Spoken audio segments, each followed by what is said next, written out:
esta suerte de censo macabro, de la circunstancia de la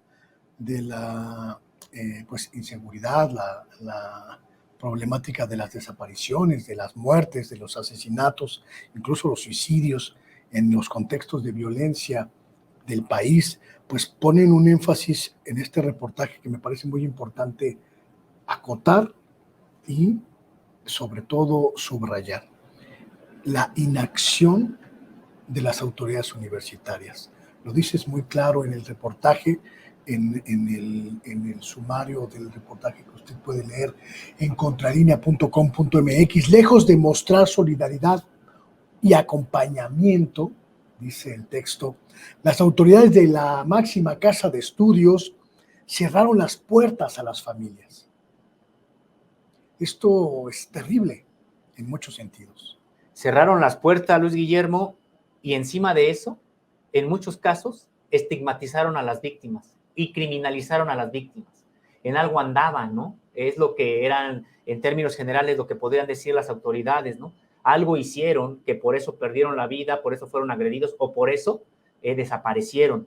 La lógica calderonista, ¿no? Sí, totalmente se reprodució ahí por las actuales autoridades de la UNAM, todavía están ahí gobernando, sabemos que ya desde hace mucho tiempo, pero estas autoridades son las que encima de no respaldar a las familias, de cerrarles las puertas, en términos generales, Luis Guillermo, llegaron hasta obstaculizar las propias investigaciones que realizaban las fiscalías. ¿Cómo lo obstaculizaron? Simple y sencillamente con la negativa a entregar información.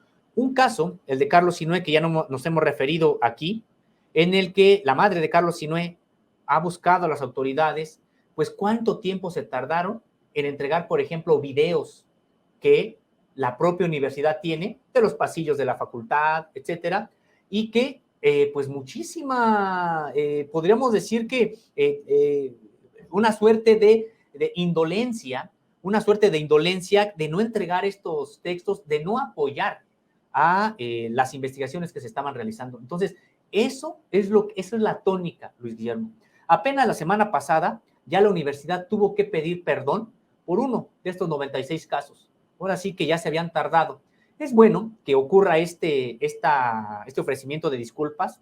Ahí el rector Graue ha reconocido que la universidad fue negligente o que la universidad fue omisa.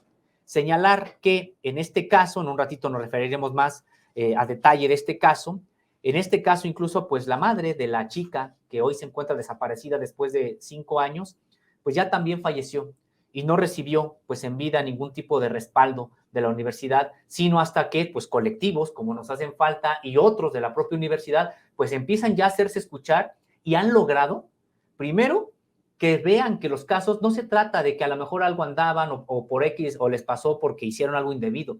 En primer lugar, no se tendrá que estar cuestionando la conducta de cualquier persona que desaparezca o que sea asesinada. Y en este caso, pues estamos hablando de una universidad que debería de tener claridad incluso en materia de derechos humanos, de sensibilidad ante la propia las familias de las víctimas. Y decíamos, no se trata de hechos aislados.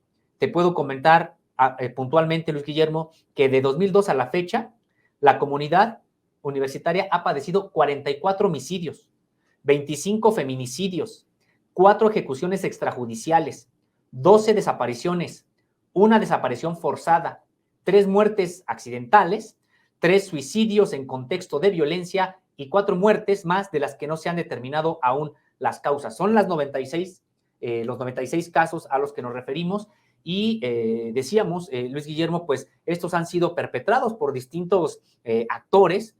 No todos han sido al interior de la universidad, de hecho solamente el 20%, pero esto no disminuye la gravedad de lo que está ocurriendo, porque en todos los demás casos eran alumnos, alumnas que iban a sus institutos, escuelas o facultades o regresaban de ellas. El caso del propio Carlos Sinué, pues sí, él había abordado el camión, el autobús que lo llevaría a Topilejo, donde tenía su domicilio. Al momento de bajar, ya hemos hablado de este caso aquí, se bajan otras 2 personas con él que lo venían siguiendo prácticamente desde CEU y entonces es asesinado ahí al bajarse del autobús. Entonces, decíamos, no es de que, es que no todos ocurrieron al interior de CEU. Muchas de las actividades incluso que les costaron la vida a estos alumnos, estudiantes, profesores o incluso académicos, pues era por las propias actividades que realizaban en CEU y que eran totalmente pacíficas, de carácter político, de carácter cultural, algunas otras que en efecto son víctimas de la propia delincuencia organizada, y hay casos, pues sí, muy atroces que han estado ya documentándose en este esfuerzo que decíamos es muy serio. Hemos tenido acceso nosotros a la propia base de datos, donde se da cuenta puntualmente de cada caso, y que ha sido prácticamente sin el respaldo de la universidad. Las propias personas que han elaborado esta base de datos, algunos de los participantes que pudieron platicar con nosotros, nos decían, esto lo hemos logrado nosotros.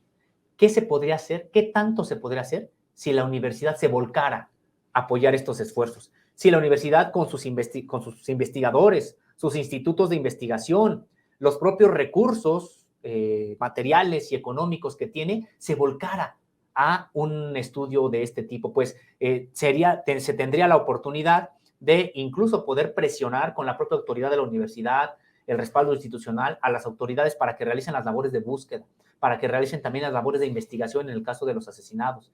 Entonces, sí, en efecto, Luis Guillermo, ha dejado mucho que desear la propia actitud de las autoridades universitarias.